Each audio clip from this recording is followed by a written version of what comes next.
finished another week, and we're rejoicing here with our Victory Conference now behind us. And my, what an opportunity to stand strong and to be fearless in our advance for the Lord. And I trust that's the heart that you have. I do encourage you to look at the different live stream videos that are out, and eventually you'll be able to get the day sessions, and I believe it'd be a great encouragement to you if you can take part in that.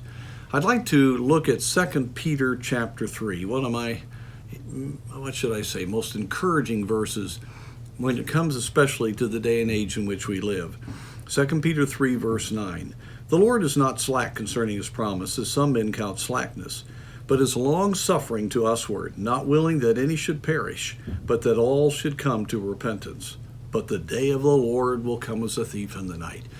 This is in what we call an eschatological section, one that deals with prophecy, speaking of the time that the end of times is going to occur.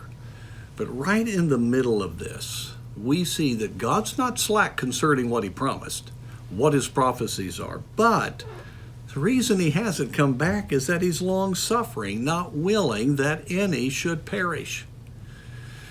Now, my friend, I want to encourage all of us to realize that we're living through a difficult day, but Jesus hasn't come back yet. We see a lot of different events occurring that certainly seem to set up the rapture of the church.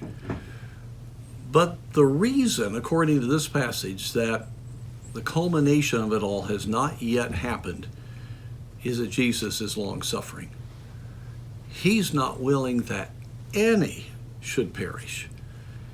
And so we need to wake up every morning. The rapture hasn't occurred. We're still here. God's kept us on this earth. That means it's because of his long suffering. It's not because he wants us to have a good time, though he's very gracious, and all the things that he's given to us are given to us freely to enjoy.